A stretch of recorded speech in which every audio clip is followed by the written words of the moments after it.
live on a Tuesday. Get up and get them in. This is the Lou Information Station live and on demand at louinfo.com. We're on YouTube. Just go to YouTube and type in Lou Info and then like and subscribe and chat away and chirp and ask questions and chirp each other.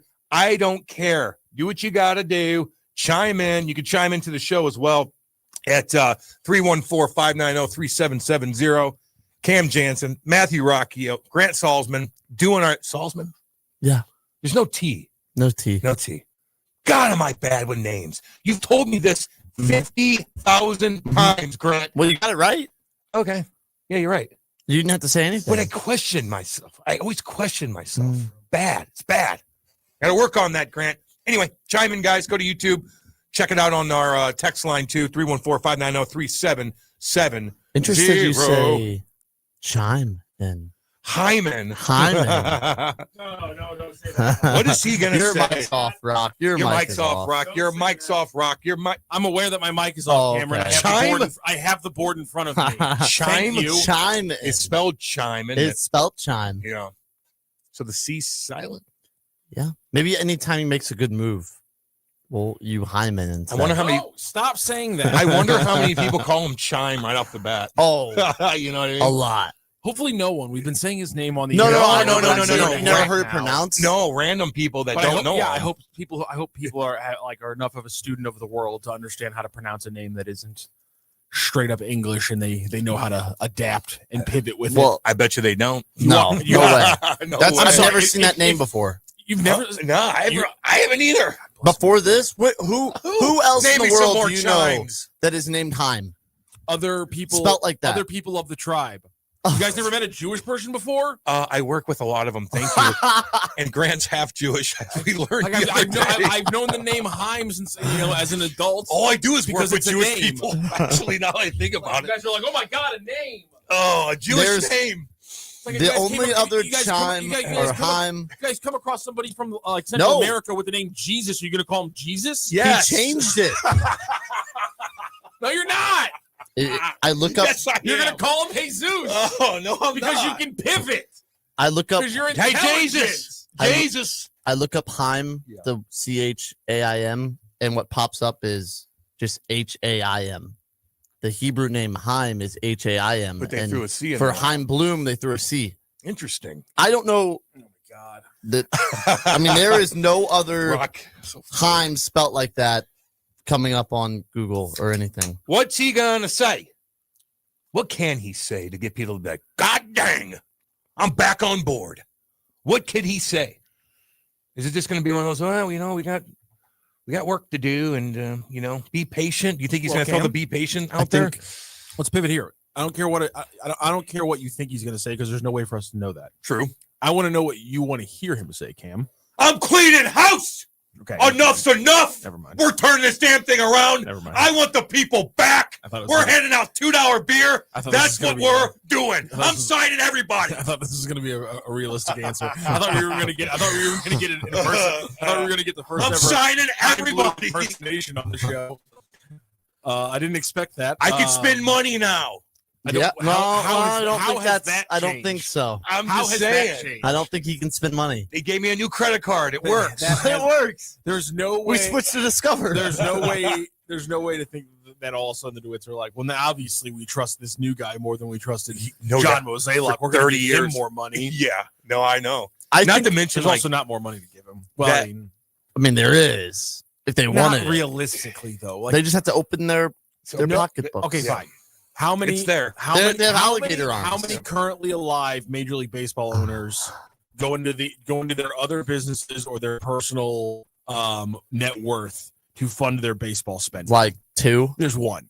Who? The one in San Diego passed away, and then there's Cohen. Yeah, I was going to say the Padres still do, though. No, the Padres don't anymore. They pulled back all their spending when he passed away because he was the other one. He was the only other guy who said, I will spend my own personal money to fund this team and win a championship. And unfortunately, it didn't work for him because I love owners and I respect owners like that. But expecting your ownership to have that mindset, you can do that. You can say this is the point that I'm saying it has to be. you're just always going to be angry. You're just never you're never going to be satisfied. You're always going to be pissed off, and you can live that way. But I still people think have told me there's it's not fun though. Yeah. I still people. I still think there's. Good job. Yeah. You picked on it. Yeah. Good job. I'm so proud of you. I still think there's money that's not reaching into their own that can be spent. Like I don't think From where? I don't. Ticket sales are down. I agree with that. TV revenues are down. I agree, but I still What think other money? Question marks in exactly. the TV revenue. I think though that's what they want you to believe is that we have no money, we can't spend anything, but they do. They could have spent a little bit more than they did this year. They signed one free agent. You can't tell me they can't do that. What I'm worried, Rock, is that they get rid of Arenado, they get rid of Contreras. Let's say they get rid of Gray too. That's fair. Two of the three. So then, Nowadays, what my worry is that then they'll go, even though we dumped this salary, we don't have any money. Yeah. Where would we have money? The TV revenue's down. The ticket sales are down. Yes. Well, you just got rid of two of your biggest. $70 million. Yeah, let's say it's two of the three. Just two. That's still a lot of money. But we still have no money to spend. The problem is also just being realistic is they're not getting out of 70 million of that. Without eating 30 of that 70. I agree. And because they're 70 to trade the 35 million on Sonny Gray, they're gonna have to eat some of it. To trade the 43 million or 42 million over 2 years on Nolan Arenado, they're gonna have to eat some of that as well. To your point, I agree with you there. The 2024 payroll was 179 million. The 2025 payroll was 131 million. If they start dropping below 100 million or even 110 million is kind of the threshold I've decided is realistic. I'll be with you in that one. But like losing the $50 million a year guaranteed from the TV deal, in 2021 or let's say in 2018 their payroll was 163. Their payroll this past year was 131, and they lost a $50 million guaranteed check. I'm okay. I'm willing to say then dropping 30 million in payrolls is kind of a realistic change. Yeah. The other thing, the thing that they want you to kind of lean on that I'm saying is how realistic is it that they have lost 1 million fans over the last year or million one over the last 2 years. They said that they were prepared for that, and maybe that's why we've seen some of the spending we have seen. But I'm curious though, is if you've lost 1 million fans and now you're not spending money, you got to find a way with the payroll to put a team on there that fans want to go see. Because you can get that million back pretty easily. Like if you're somewhat competitive, if you go get a couple guys and it's fun and they're competitive, they'll get the million fans back. It's not a crazy ass. I mean, they got the million fans in 2023, even though they stunk. I know that was over the year. Who's available? I don't think that it's superstars. I think it's just signing a few guys that could jump in and entertain a little bit. Yeah, but you signed. The point is like everything you're saying is correct, but like they're not lining up as things that are actually going to make people happy. Because you're right. They probably should spend more than they have. Why can't they have the reliever they signed? Hold on a second. Last offseason. Sorry. Phil Maton? Yeah, like they signed Maton to a cheap deal. But my point is that they need to make smart moves, but it's not going to make people who want them to spend money happy because the moves they're going to be making are 1 year for $6 million to like a Griffin Canning, which is a move we talked about last week when Jim was trying to find a starting pitcher. Like they're going to make a bunch of those moves, $4 and $5 million moves until we're in June and that pitcher 6-3 with a 3.1 ERA. People are going to be pissy all through December and January and February and March and into April because it's just going to be $6 or $7 million moves. But which I agree with. They need to be the Guardians. They need to be the Brewers, and they need to make smart moves. They have to win on the margins. And the way that the Brewers did that is moves like Quinn Priester for something that the Red Sox aren't paying attention. A player of the Red Sox who are still kind of big money aren't paying attention to. You're going to have to go out and find that 13th guy that the Dodgers have there and just say, hey, you don't need that. You don't need that guy. You don't need that many. What are the Brewers doing though? So did they get lucky? Smart moves on the margins. They're getting they sign cheap guys that play well on cheap. And here's the thing: when you have a guy on a cheap contract, you get flexibility. while you have him. But 2, you get flexibility the next year, which is that was a 2-year deal for $17 million. I can trade him very easily now because he just had a big year, and now I don't have to be handcuffed to mediocre players who just had a big season. I can move on and keep just. So they're just fine and picking out these guys that are coming in, and they're not expensive, but they're just. This has been Bernie's thing over on SEL Sports Central the entire year. The Brewers are smarter than you. The Cardinals used to be one of the smarter teams in baseball. The Brewers are smarter than you. Randy's picked out the Guardians as another example of a team that's simply smarter than the Cardinals and how they spend their money. They're not outspending you. In fact, they're spending less, but they're smarter than you. You're going to have to get to a point when you're winning on development again. And here's the thing, Rock, as I agree, if you sign not only on development, but you have to win in development. And right now they've been losing on the development side of the game. If you sign 4 to 5 cheap guys, yes, people might be upset. People probably will still be upset by May. But all of a sudden is by the end of May, if you're winning by June, all of a sudden, I want to go see the Cardinals. They're fun this year. Look, they're good. They're competitive. In July, even more. August, you're in a playoff race, a real playoff race, not like what they were in this year.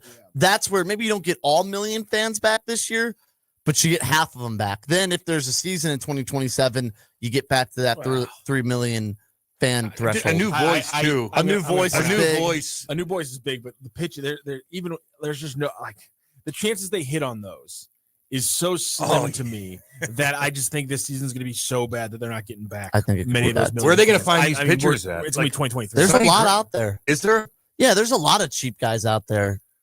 Every free agency in pitching. Also, some of the young guys are working back a little bit faster than we expected. Cooper Sherpy was throwing on Instagram, I think yesterday. So maybe he's a player who gets a chance in spring training, surprises people, and maybe he's not a starter, but maybe he locks into a role that like Graceffo was in, or maybe he's your Michael McGreevy, where once you get to June and you give him 12, 15 starts in the minors and see what he has and let him work up his arm. Now you take him back in mid-season of the year and he takes over for an inevitable injury, because that's one thing the Cardinals avoided this year, that there's just no way they do it again. Patrico chimes in and goes, I just want them to go out there and get a name to get me to the ballpark. I'm not looking for a World Series next year. Bring me Alonso and let me watch him mash. But to that point, big strong guy. Do they not have names right now that would technically want to get you to the ballpark? I mean, they had a Hall of Famer at third base the last 2 years. Yeah, he wasn't that good. He wasn't that good, but he's still a Hall of Famer. Yeah, but he's not entertaining right now. Okay, I understand that. Wilson Contreras was pretty entertaining, and people didn't really care. There ain't no way they're getting Pete Alonso. They're not getting Pete Alonso. No, I know. No way. Pete Alonso's 2025 but that's a problem, was 30 bills. They have a bunch of okay players. He's going to want to re-up for 33 to 35. And that's the problem, too, is you talk about the Guardians. They have who they got? Jose Ramirez. They have a superstar. They have their guy. I mean, this is a guy who would have been racking up MVP awards if a 7 giant didn't exist over in New York. Judge. Oh, okay. Yeah. But they got a couple giants over there. Yeah, that's true. Who else do you have? Who's a giant over in New York? Stanton. No, he's a big guy. He hasn't been good the last 3 years. No, but he's a giant of a man. Yeah. 6'7". And his name's Mike. I think a big thing is hey, that's odd. Don't odd designate behavior. people. I think a big thing is we'll have a lot of time to talk about what we want them to do, what they're going to do. But what do you want to hear today? I know you said everything, but I think it's a lot of people talk. You know how take accountability. I'll talk to you. I just think a new voice. People are gonna be like, okay, just be real. Take a page out of Armstrong's book, how he represents the organization and himself and the players, and he's real and honest. He is. Army's pretty good at that, man. He really is. A lot of the comments are saying they want some transparency, some accountability. Okay, sure. I think if Chaim Bloo came in and said, and Bill DeWitt even said, yeah, we know it's been bad. We know that it hasn't been going. Take accountability. We want you back. Say Chaim Bloo, say if you're Chaim, yeah, what Mozeliak did was great. What Mo did was great. But the last few years haven't been good. I've been here for, this is his second year and a half so far. He's been a part of the organization. Say what you've been changing. Say what you want to change. Say that this is bad. Our minors have been bad. Talk to the fans. Don't just say but look, we almost went 500 and this team wasn't good. We need to be better for you. Oh, they're not going to say that. I mean, there was Katie Wu was on her podcast yesterday. Let me grab the quote so I'm not just paraphrasing here. Dun, dun, dun, she was on Cardinals Territory, which is her podcast, part of the Foul Territory show.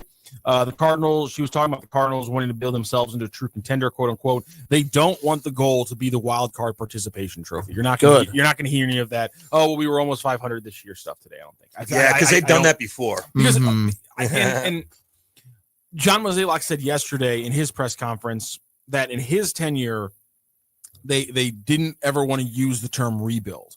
And he said you might hear a different term tomorrow. So there's a potential acceptance from the new POBO of a rebuild is a real thing now. Yeah. And so I don't think hopefully we're not going to get into Katie Wu's reporting as well. Hopefully the mindset has gone from let's win 85 games and just get into we have to build a championship level team, which I think is what fans expect. Boone D here on the Boone D, what up, baby? It's funny that Bill DeWitt said Mo is always welcome back to visit. Yet a lot of Cardinals Hall of Famers aren't. It pretty much sums up the atmosphere around the Cardinals right now. What Cardinal Hall of Famers aren't welcome back to visit? Well, remember when Edmonds? Thanks for asking the question. Remember when Edmonds went on? Edmonds, Edmonds and Mozeliak are fine. Like they've talked about that. That was kind of that was the whole thing. Kevin at the Lake. Chaim got off to a fresh start. Clean house, including Marmol. What do you think is going to happen with that? I think he has 1 year left on his contract. I think it's a prove it year. Put up or shut up. We're going to finally give you, maybe your teams haven't been as good the last 2 years. If I'm Chaim, I say here's a team I think is good enough to make the playoffs. If they don't, I like to think after Boston that Chaim has a lot of perspective and a lot of don't shoot the messenger, don't blame the person who doesn't have control of the situation, as he's been blamed a lot for the trade of Mookie Betts, despite the fact that he was told that he had to trade Mookie Betts. Someone tells me that Chaim has been watching Ali Marmol and goes, yeah, I can't blame the manager for losing with this dog roster. I hear you on that. And so therefore I think he's going to give him a chance. I don't disagree with that, but I don't think he gets an extension. I think he gets 1 year. Okay. But I think that if you're Chaim, you can't give him 1 year. If you're Chaim Bloom and Bill DeWitt, you can't give him a year and put out another bad roster.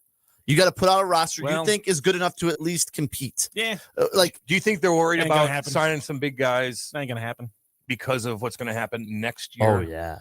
That's why the 1 year deals. All of baseball is going to screw around and sign a lot of 1 year deals. But, Rock, then how do you properly assess it? If you say, if you put out the same roster and they win 78 games or however many games they won again. 78, you're an optimist. I'm asking with Marmol, how do you assess if he gets another chance? Is not just a scapegoat. If you give him a really bad roster and he wins 70 games, then is it, we put out a really bad roster, this was expected, or Ali, it's time to go. I don't think there's then a fair, because if they win 70 games, there's no way Ali Marmol keeps his job.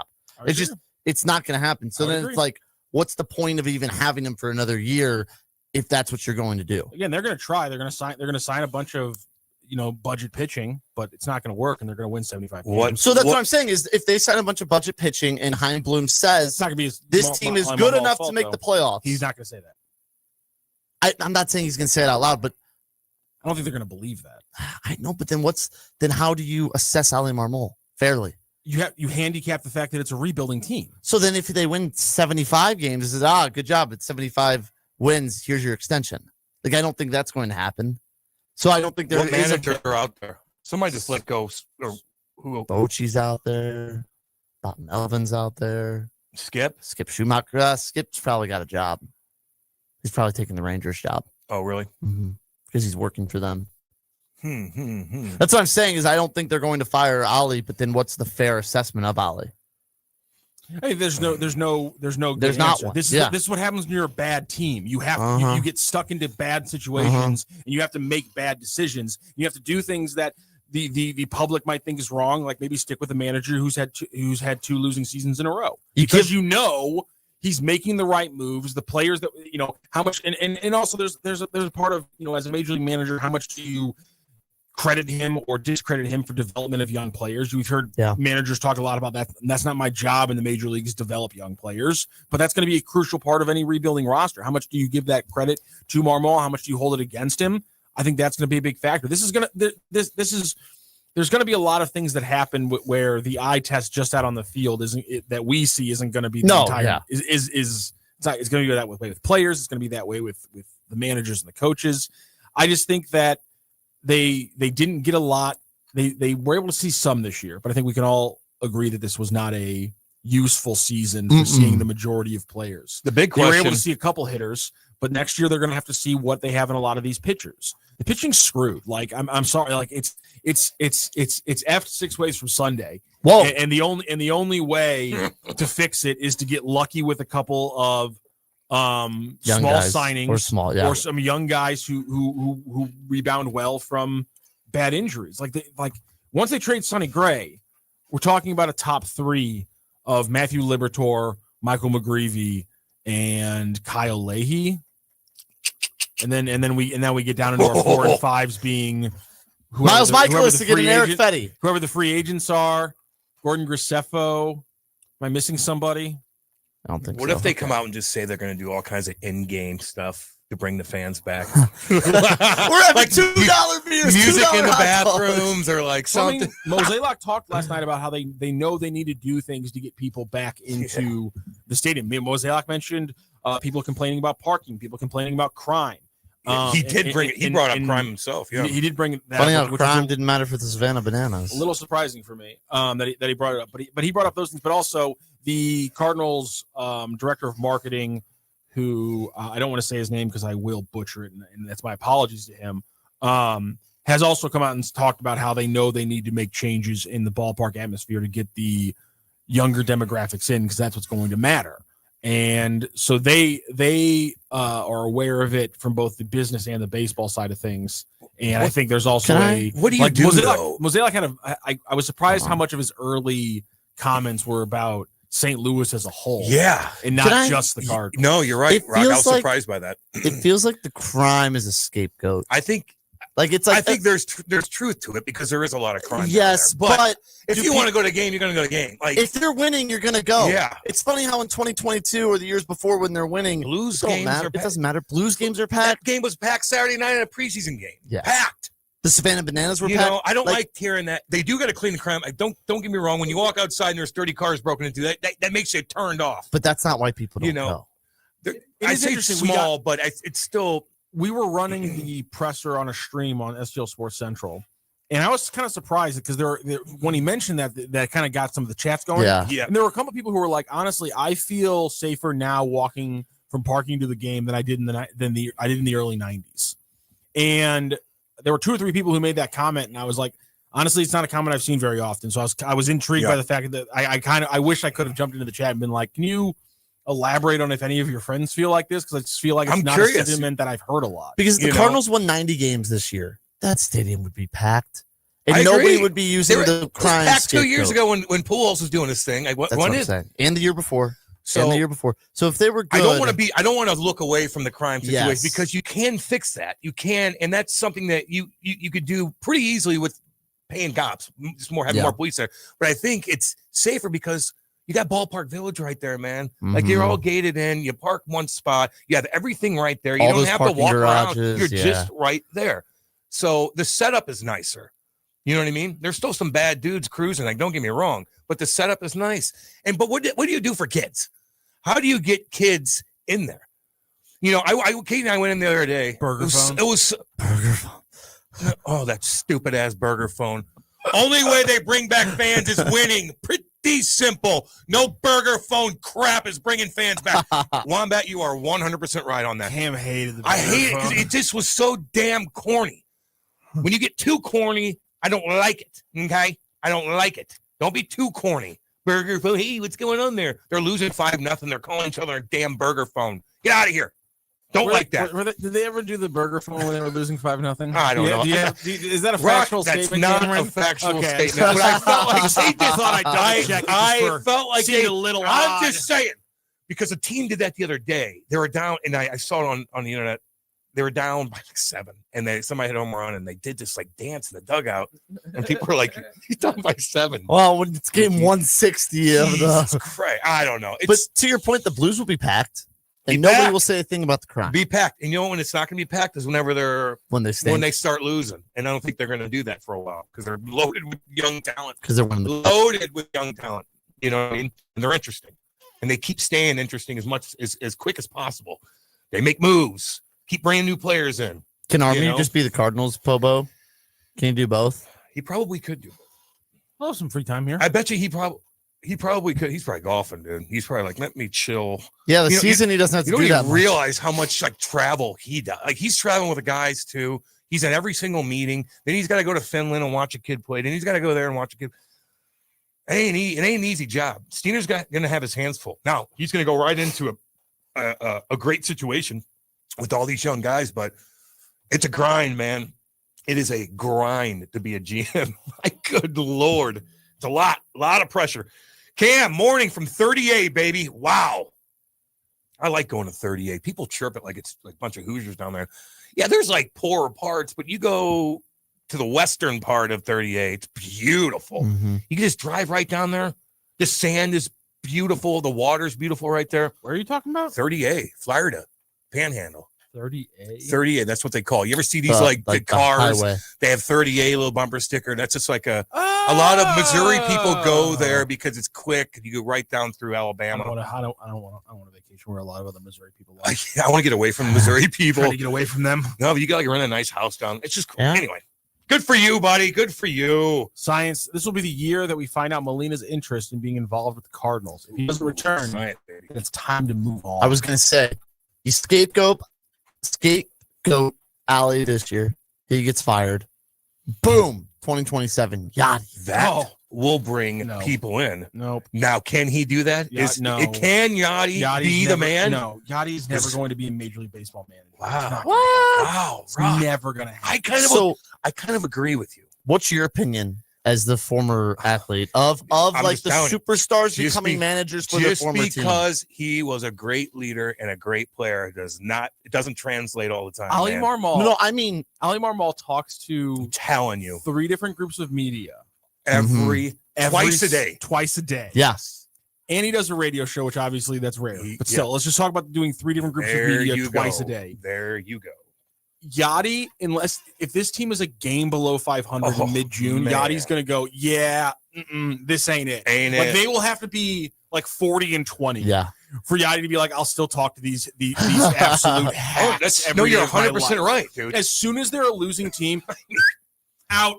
No way. I ain't putting up with this media crap anymore. I'm tired of talking to people. I'm tired of losing baseball. These guys don't know how to play baseball like I did. Do you think Albert could do it? I think the way that Albert has worked with young hitters, in my opinion, makes him, and the fact that he's dove into media, he got into announcing. He had never really done broadcasting before. He goes over to United Arab Emirates, I want to say, with St. Louis and Joey Zanaboni, and they call this new tournament they're trying to get going over there. And Albert's so locked into baseball that he starts forcing people to be like, we have to turn this into a league here now. We have to get a league going instead of just doing this special little tournament thing for a week. Get a league going here right now. That was Pujols demanding it. His first time ever. He jumps into a booth, does broadcasting. He clearly likes doing the media stuff with MLB Network and things like that. He obviously is more personal. He understands the media side of things. He'd be more willing to work with the media. He's shown his willingness to work with young players. The Cardinals hired Yachty to be a special assistant to the POBO. Part of that was working with young players. He showed zero interest. He never showed up. He showed almost zero interest in doing that based on the fact that he just didn't show up, partially because he wants to work with his own young players, as in his children, which is completely reasonable. No doubt. But everything we've seen from Pujols tells me that he's more ready to be a Major League Baseball manager than Yachty or Molina. No, I'm not even saying the logistics of it. Taking questions 6 times a day. Oh. Jimmy explains it every morning. What they have to do. And I mean, how many times he has to sit. Claves comes in, shuts the door. They got to chat.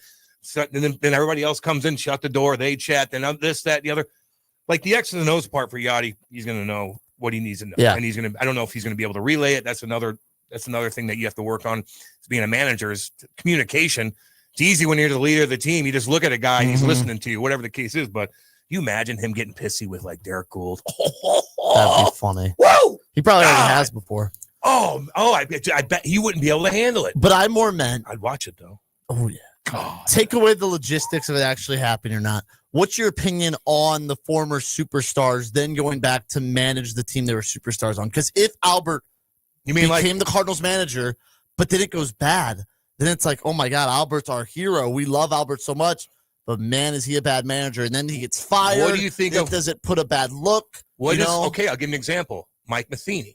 How's his reputation in St. Louis right now? It's actually it's not great, but he's not on that level. He was great. He was a pretty big dog here, but and the women loved him. But he's not Albert. I know, but I know. Grant, as somebody whose favorite player as a child was Mike Matheny, undoubtedly marred my opinion of him. That's true.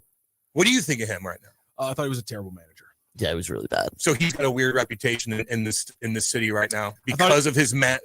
I thought he was a bad manager, and I thought the way he chose to combat certain criticisms with personal attacks was disrespectful. Say that one more time. I'm sorry. The way he chose to combat certain criticisms with personal attacks was really extremely disrespectful and low. He personally attacked a couple cats. Interesting. Kevin at the Lake, Yachty would be correct in not wanting to talk to the media. You, Rockio, you. I'm not saying I'm not Cardinals media. To you, Rock. I'm not down at Cardinals games though, so your stance falls apart. The big question is, where's Jimmy? Where's Jimmy? Jimmy, the cat Hayes that sits in that chair. He's in that first stanza of Moselak's farewell speech. Somebody asked if Jimmy was helping Mo pack. Oh, he's actually. I think he wore a bow tie to the press conference today out of respect. That's what I heard. Mo did pump Jimmy up though. I listened to that. Like he gave everybody a shout out, all the media, but he said a couple extra little things about Jimmy. I thought that was kind of cool. We're gonna play it for Jimmy tomorrow and really embarrass him. Oh, he loves it. He loves it. Oh man. All right, let's see what else we got here. Exactly, Grant. I want to hear him say that we stink. The house currently smells like cat piss. Don't spray Febreze and tell me it doesn't. Febreze does work. Just so all y'all know. You got animals and you've got people coming over. You got a quick little thing. You ever heard the term nose blind, Cam? Yeah. Excuse me? You ever heard the term nose blind?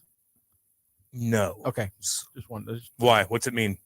It means that you're around a smell so much that you think you can't smell it, but other people can. Oh, I know exactly what you're talking about. No doubt about it. Then I got candles out the wazoo too. Where's our oh, there it is. Do you ever Febreze yourself and then walk into it? Yes. Yeah. You Febreze yourself? I've done it all. I've done it all. Did you not see how he crumbled when we mentioned the comments from co-founders? Are they coming in today? Shy Roy spray. Shy Roy spray. You know the schedule on the station better than I do. I don't know. I think they are. Today? No, I think they are. I think they everything. Degenerate Wombat. Yachty? Manager? Didn't this guy leave the team for a few months to kick basketballs and PR when he was actually on the roster? That was never going to be a manager. That was awesome. He ran the show, dude. They won the championship that year. We asked Wayno. His basketball team. We asked Wayno if he was going to go back and get Yachty after he had already gone there to kind of at the start of the season. Mid-season, we were like, so Wayno, are you going to go down there and get him? He's like, I'm not his babysitter. Was that 2022? Or 21? I think 22. It had to be at least 22 because I was on ESPN when we were asking that question. I wasn't on there. That was awesome. Yachty left during the season. Chris Knight, can somebody please clear the throat or cough? The show seems unfamiliar and it's upsetting me. There you go. You good? Yeah, Jimmy does cough. The cough button. It sounds like Grant's congested. You got those allergies too, boy? That's just the way. That's his voice. You do kind of. I am a little. You do kind of speak a little nasally. You do. Oh, which is not bad. I smell bad. That's way worse. Shot, Grant. Some people speak nasally. Some people. That's way worse. I smell that. That's way worse. I will say, cough button. I am a little congested. Not very. The spring allergies are much worse than the fall allergies. Oh, Cam, can you please read? It's going to pop up here in a second, but just the second sentence. Only you can properly read. Okay. The text as written by Degenerate Wombat. He was a little league manager in way. He was a little league manager in way over his head. He was a loser. Wombat. Wombat also wants me to have some simp takes. When I read the phrase "he was a loser," I heard it in Cam's voice. He was a loser. A loser. Where'd I get that from? I have Probably no Jersey. idea. Where did you get that from? Sopranos. Everything is Jersey. Jersey. Jersey code. Everything's Jersey with me. Jersey or Shore? Canadian. You watch that? Yeah, because I saw those guys all the time when I was up there. They were right in the heat of things. Sopranos was right in the heat of things. Yeah. There was a lot going on up there. You know what I mean? Did you ever run into any mafia guys? Oh, God. Were you ever asked to throw games for money? I was hanging out with some hardcore cats when I first got there when I was young. And a couple of guys had to pull me aside and say, eh. And a couple of my cop buddies I met up there were like, stay away from those guys. Did they ever ask you to throw games for money? Oh, hell no. No, but they never said, hey, make sure you go lose this one. They would brag about it over Sunday gravy about things they did. And I'm like, Jesus. I'm like, the point shaving. They did some things. Now, it's not as colorful as you like to think. Why are you trying to get Cam? Why are you trying to get Cam to catch a charge on wax? What the hell is your problem, guys? What kind of narc stuff is this going on over here, Grant? Because that's something Cam would do. He'd ask about that. I attracted him for some reason. Hardcore. You attract Cam him. would also admit he attracts the mob. Seriously. Rock, did you get that on the dump button? I might have admitted to a felony. Did you get me on the dump button there? Some of the things, dude. I'm like, Jesus. Can someone in the media address DeWitt's comments after the firing of Matheny in 2018? The Sports Illustrated, the SI, why fans like the Blues more. Armstrong is transparent and respects the fans. Mo looked down on them. Mo did have a weird way. He had a God complex a little bit. People in the Midwest and St. Louis are kind of blue collarish, and he doesn't talk that way. He talks uppity, like kind of bougie. What do you mean uppity? I don't know. He talks a little arrogant, like he's very full of himself. Yeah, because he uses words that you don't like. No. I think that's. Just... I like the words. I wish I could use them, but I just feel like we can teach you how to use arbitrage if you really listen want. To him. I think he's an arrogant guy. He comes off as arrogant, and he does come off like he talks down to you, like you don't know what you're talking about. I'm going to tell you what's going on, although you see everything. As a fan, I see it. What do you mean? And then I don't know. Well, I know fans are mad about the payroll, but you're not showing off. So. Yeah, I mean, I think he's a very sarcastic person. Yeah, kind of sardonic. Which I think that's why, especially in the later parts of his he talked down to tenure here. Talked down to me one time. One time, Randy asked him a question. He just goes, "Well, I better watch what I say here because you'll use the quote against me down the road." It's like, yeah, Mo, that's how quotes work. Sorry, buddy, but yeah. We will use the answers to your questions to ask you other questions and wonder, hey, why did your answer change? If Mo dressed and didn't use words like Rock does, we would like him more. I know it sounds petty, but it's kind of true. Sorry, if he didn't use words like Rock and bow tie, open up the source every once in a while. Read a book; it'll make your vocabulary larger. Whoa! I've read a lot of books actually. You ever read the dictionary?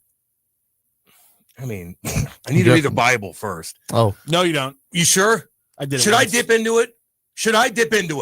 What do you think, Rock? Seriously, don't read it cover to cover. Would it get me? It's a rough read cover to cover. It's tough. Yeah, it's rough. It's a lot. It's kind of like the like you ever try to read the Iliad? No, it's a rough thing to read cover to cover, in my opinion. Some people have fun with it with that like prosy with like Do people just read the Bible prosy style over again? People normally go verse by verse, like they read a little verse. Some people bump that stuff out. A chapter. Just they just bang it out.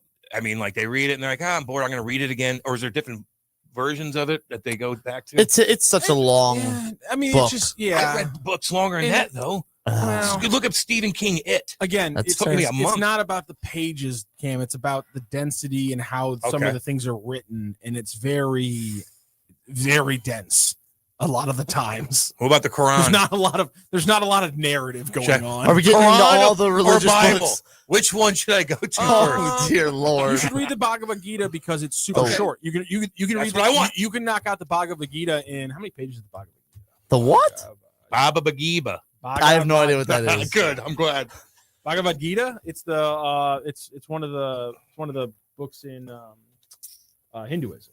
Oh, well, the more you know. All right. I could do that. It's like You going to become a Hindu? Sure. Okay. Would it make me feel better? Probably Would it not. make me feel better about myself in life? Probably. 'Cause that's what actually. I'm looking yeah, for. probably. That's what I'm looking for. Yeah. That's it. I'm a simple man. Simple man. How many pages? Yes, Cam. Many people read the Bible from cover to cover. They read the Bible every single freaking day because the more you read the Bible, the more you know about God. End of discussion. Fair point. All right. Most print editions of the Bhagavad Gita are between 200 and 500 pages. Oh, wow. Ain't bad. What's the Bible? Oh, God. I'm going to go Doesn't look that, but it looks tiny little. 750. The ones in hotel rooms you look at, Yeah, just, tiny. tiny little. But, I yeah, can't see. King James, the King James version is between 1,200 and 1,300. Yeah. So I mean, we're talking Most- 3 or 4 times the length, almost. Most bought book in the world. Bible. Yeah. Yeah, probably. Yeah, I would have got that in trivia. Well, there you That go. would have Yeah. popped up. I believe the second most purchased book in American history is. What is it? I'm curious. Behind the Bible is Common Sense by Thomas Paine. I would, yeah, probably. What about non-religious book? The most popular in the world. Non-religious. Well, if it's common sense, that would be it. I think Common Sense is still like one of the highest, like because so many people because of It's probably a children's book. our population was crazy small then, and so many people in the population bought it. Mhm. Like it's like one like percentage wise of like the population that like bought a copy of a book. The Bible's number 1, but I think Common Sense is number 2 in American history. Mo has a little old St. Louis country club in his attitude. There you go. I was gonna say St. Louis I was just about Country to say Club. it is interesting to me. The Bogey Club. Yeah. I was gonna Yeah. say Right. it is interesting to us that we're like St. Louis is like this, but I'm like I've been there. Yeah. All of them. We got a lot of country clubs in this city. I went to St. Louis Country Club before I even knew what golf was all about. Ooh. And I messed that course up. And I didn't even know. The We're Quran, just taking divots. Yeah, I didn't even know what I was doing. I was doing dressed right. the standard English translation of the Quran is 500 pages. Wow. Bible a lot Yeah, longer. I'm going to do a Quran first. See what's up. You're gonna read 'em all? With Muhammad, I like that. Yeah. What are the Vedas? I'm kind of curious what the most popular book now is in the United States that's not religious. You say, I'll look it up while you tell us yeah, something. let me tell you something. Hey, are you ready to electrify your drive? Yes. Audi Kirkwood invites you to experience the all-new 2025 Audi Q6 e-tron. The future of luxury EVs is here. For a limited time, take advantage of the 0.99% APR financing for 72 months on the Q6 e-tron. That's high performance with smart financing. Plus, explore a great selection of your Audi favorites, including the all-new 2025 Audi Q6, redesigned and ready to impress. Don't miss out up to $7,500 federal tax credit. Available on EVs and plug-in hybrids. But hurry. The credit expires today, September 30th. Now's the time to plug in and save. Go see my buddy Neil and the entire crew at Audi Kirkwood on Manchester Road or shop their entire inventory online at AudiKirkwood.com. Audi Kirkwood, expect the exceptional. Damn good live read right there. Boom. Damn good. This has, Cam, the most sold book of all time. And this didn't give me, this is worldwide. It did not give me US. America. Is A Tale of Two Cities by Charles Dickens. Damn. Sold over 200 million Didn't copies. we all read that back in the day? It was the best of times. It was the worst of times. There it is. Yeah. That Cool. is the most sold book. So taking away religious books, like novel, most sold novel. What's that about? We're going to look that up. Let's go to break. I'm going to regroup. I'm going to figure out what that book's all about. And then we're going to go from we there. got to go through 2 different cities. We gotta, A Tale of Two. Cool. All right. We'll be back. This is Hot Take Central 2.0. In your city with Kelly and Gordon. It's the hottest happy hour in STL radio. A high energy, high impact weekday radio show blending relationship values, celebrity buzz, community love, and sharp business insight. This is where storytelling meets strategy. It's the pulse of this city, bringing the energy, stories, and voices of STL to life. In your city with Kelly and Gordon. Weekday afternoons at 4, only on the Lou Information Station.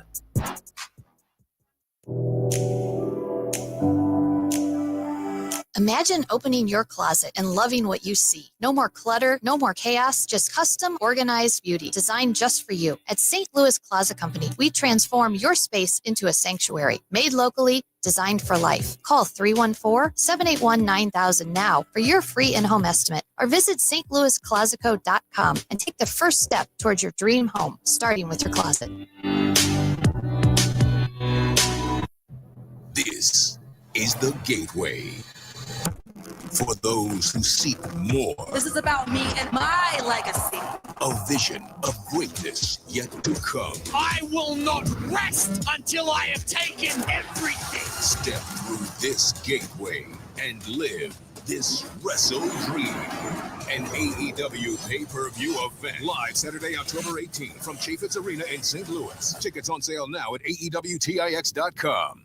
Who needs a vacation? Are you ready for an unforgettable getaway? Start packing your bags because Branson, Missouri, the vacation and entertainment capital of the U.S., is calling your name. For just $99 per person, here's what you get. A full 3-day, 2-night stay in a luxury resort hotel. A delicious full breakfast buffet every morning you're here. And when you call right now, free show tickets worth up to $100. That's right. Free show tickets to an award-winning show on us. You don't have to leave the country for an amazing vacation. You can drive or fly to Branson and have an incredible time. Whether you bring in the whole family or just planning a romantic escape, this trip is built for you. We guarantee you'll love Branson. This is not a timeshare. It's just an unbeatable vacation deal for only $99 per person. You book now, you can use your tickets anytime this year. You don't even need to know your travel dates to lock in the special price. Hurry, because this offer won't last long. Call our Branson vacation experts today. 800-497-7198. 800-497-7198. 800-497-7198. That's 800-497-7198. When you're building something new, you need a partner you can count on. I'm Big Toe Media founder Dave Green, and with our company, we didn't want just another bank. We wanted people who understood what we were trying to create and who were there for us every step of the way. That's why we chose Home Bank. From business lending to everyday banking, Home Bank has been much more than a bank. They're the kind of people who answer the phone, know your name, and believe in your vision. And the trust goes both ways. Home Bank doesn't just support our growth, they share in it. They take pride in helping local businesses succeed because they know when we win, the whole community wins. Business isn't just about numbers, it's about relationships. And with Home Bank, those relationships make all the difference. Home Bank is the team behind our team. Visit myhomebank.bank or call 855-577-2001. Home Bank, member FDIC, more than a bank. They're your business partner. Back to more of Hot Take Central 2.0 with Cam Janssen and Jimmy the Cat Hayes. These two men here, are they with you? On the Lou Information Station. Streaming 24/7 at louinfo.com. Yeah, baby, let's go. 8:52 on a Tuesday. 8:52 on a Tuesday. Andy and I we got Chaser and Twister coming in studio today for the pod. And we're just going to have them sit there and do their thing. And we're just going to sit back and then I'm going to have to edit a lot of stuff out so I don't get those guys jammed up, especially Twister. Last time we interviewed Twister, we edited a lot of things out. Do you have to sit there with your guy and tell him what to edit out? I will go through it all. I will listen to it all over again and clip off of it. Yep, at 17:02, get that. Boom. He knows now exactly what I want out. And if there's some little thing that I was kind of controversial on, go ahead and get that out. You know, just a little. You go for 3 hours, like you gotta. And some guys we interview will be, hey, dude, take that part out, can you? And we'll be like, yeah, God, yeah. We're not going to put you in a jam because then no one's going to want to go on your podcast if you jam everybody up. Can't do that. You can't do it. I have a question of the audience. We talked about this over the break. If we did a Cam Janssen road to break 100 in golf, who would watch that? We would film every shot. I'm telling post it to YouTube. I like watching people suck at things and get frustrated, and then get a little bit better, and then also again, but it makes you like I like people suffering. Yeah, it's fun. It's fun, especially in golf because I'm like, yep, that's me. Yep, that's me. Yep, that's especially me. when they're yep, just good enough. Yeah, like they hit like 3 or 4 holes, like. They're doing pretty good. And then all of a sudden, crash. Then I duff it. That's exactly what happened to me at the member guest the other day. I'm smacking it. Everybody's like, look at Cam. He's an athlete. He's He's a former athlete. Look at him go. And then more people show up, and I duff the ball where it goes, do, do, do, do, do. Then I'm like, God, did I go up there? Do, do, do, do, do again. 3 times in a row. Just played 3 great holes, and then you duff it 3 times. You ever break what a club? does that mean? Yeah, I don't do that anymore. I don't get that frustrated. But you know, I don't get that. You can't do that. And you can't flip. So who did that the other day on that nice green in Long Island? They missed a putt and they flipped their. Henley flips it up in the air. Dog goes bam. Oh, he didn't catch it? No. Oh. Dog right into the green. What about when Rory won and he threw his club? Is that okay? When he won? When he won the Masters. If you win. I think it was JJ Spawn. Was it? Yeah, who flipped his club and didn't catch it? Yeah, I think you're right on Maybe. that. And it just. Yeah. I see these guys and how they work their ass off on these courses, man. Like that to me is disrespectful. Big I agree time with that. stuff. Running on the green, stuff like that. Like if I own a golf course, man, if I was a pro like Pro Joe out in St. Albans, like you keep an eye on everybody. There's too much going on. And there's too many guys that could tear a course up and not know what they're doing and not really care. And this makes more work for everybody else. So I was at a course, not a very good course, and people were driving on the greens. Jesus. It was crazy. Lord almighty. They just drove right on the green, hit their putt. Even classy places let you do that. Yeah. Some don't care.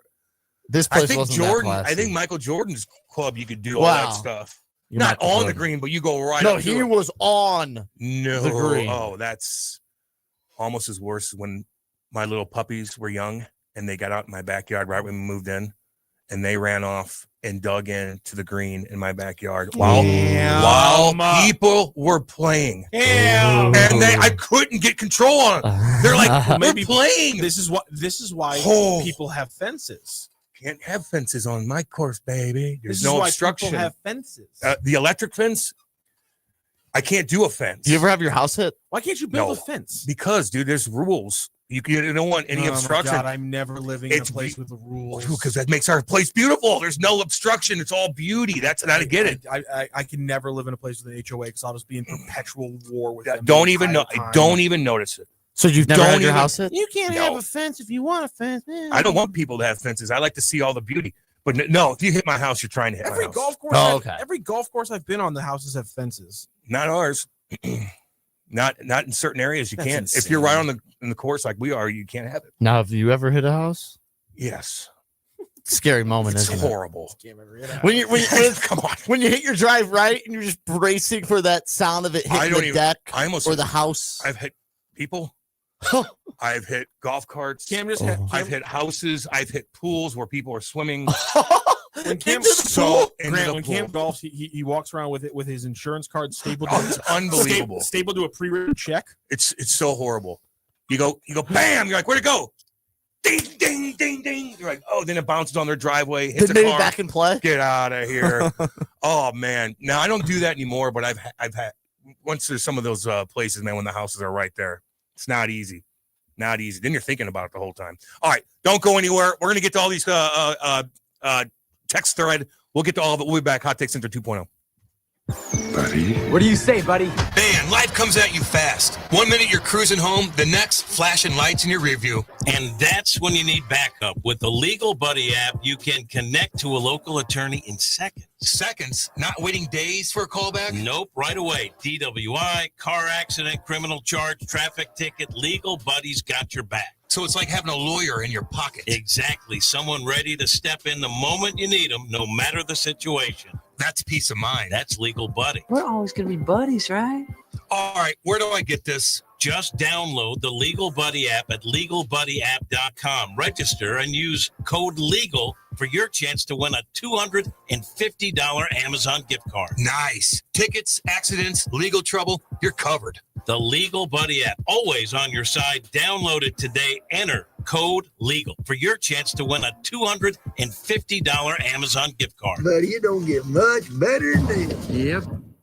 Joined now by the boss, Dave Green. Dave, we're building something pretty special here, but running a growing media company takes more than great content. Tell us why you chose Home Bank for your business banking. For us, it's all about relationships. With Home Bank, we're not just an account number. We know the people there, and they know us, our goals, and where we're headed. That personal connection makes all the difference. Greener, when you say relationships, what does that really look like? They not only know my name, Cam, they know our business. And when I need something, whether it's a phone call or a text, weekday or weekend, morning or night, I get a response from someone I know and help with whatever I need. That's huge. And for a business like ours, you need a bank that can move at the pace you're moving. Exactly. We're in a fast-changing media world, and Home Bank has been a steady partner through it all. Home Bank is a team behind our team. Visit myhomebank.bank or call 855-577-2001. Home Bank, member FDIC, more than a bank, they're your business partner.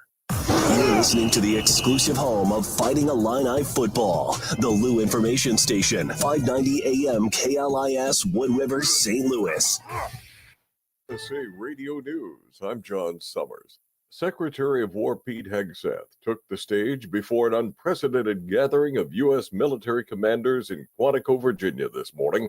In his remarks, Hegseth railed against DEI and politics infiltrating the military, and said the message he's hoping to convey is, we must do better. President Trump also delivered remarks after insisting that the purpose of today's meeting was mainly to talk about how well we're doing militarily. North Carolina's governor says more needs to be done to prevent violence like the mass shooting at a waterfront bar over the weekend. 3 people were killed when a man opened fire from a boat in the town of Southport. We have more work to do to make sure that people are both actually safe and that they feel safe in their communities. Governor Josh Stein says Saturday night's shooting and recent violence in other states demonstrates more needs to be done to ensure people's safety.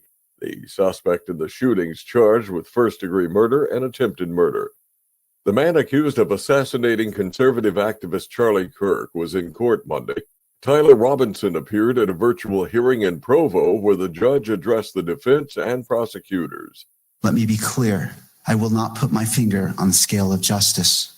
These proceedings will be open to the public, conducted in accordance with the law, and handled with diligence and competence to ensure that justice is never compromised.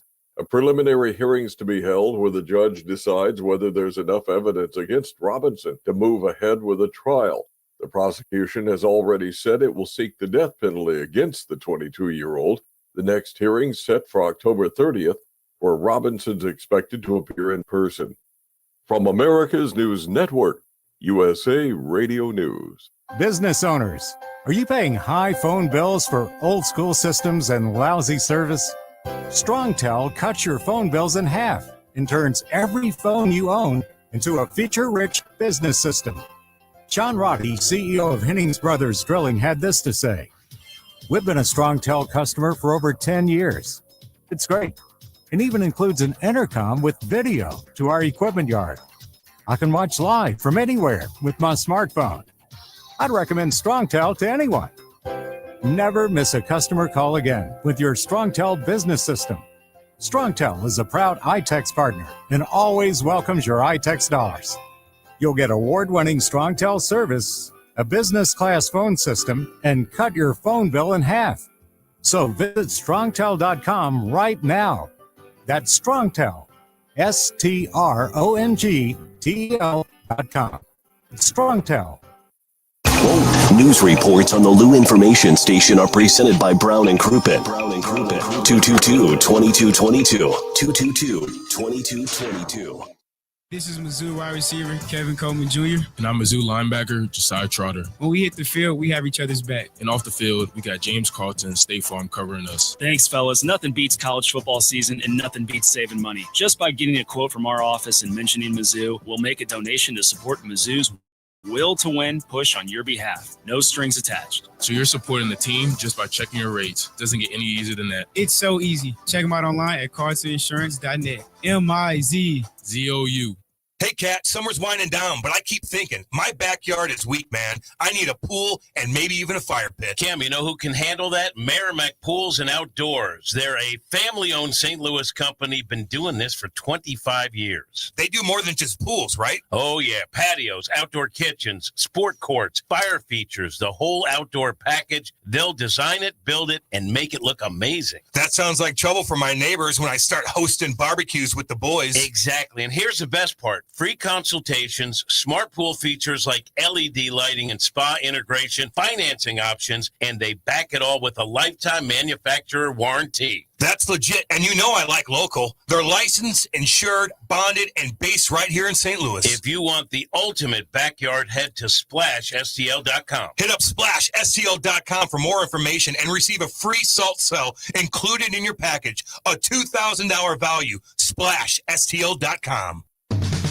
Lunchtime just got a whole lot better at Hot Shots Sports Bar and Grill. From mouth-watering wraps to loaded quesadillas to bold, flavor-packed sandwiches, Hot Shots has something fresh every single day, along with your favorite wings, burgers, and pizza that you know and love. And don't sleep on those Hot Shots tacos. Plus, if you gotta be in and out quick for lunch, Hot Shots has you covered every day starting at 11 a.m. Find your nearest Hot Shots Sports Bar and Grill now at hotshotsnet.com. That's hotshotsnet.com.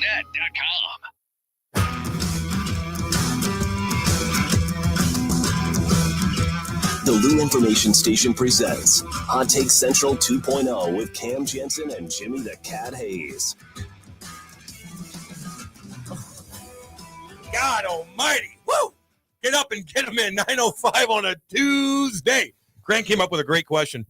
What was the question again? It was, if there was one thing in human history that you, like, if you could, you get the magic genie that comes down. God dang. Okay. And your wish is, I want to know how this actually went down.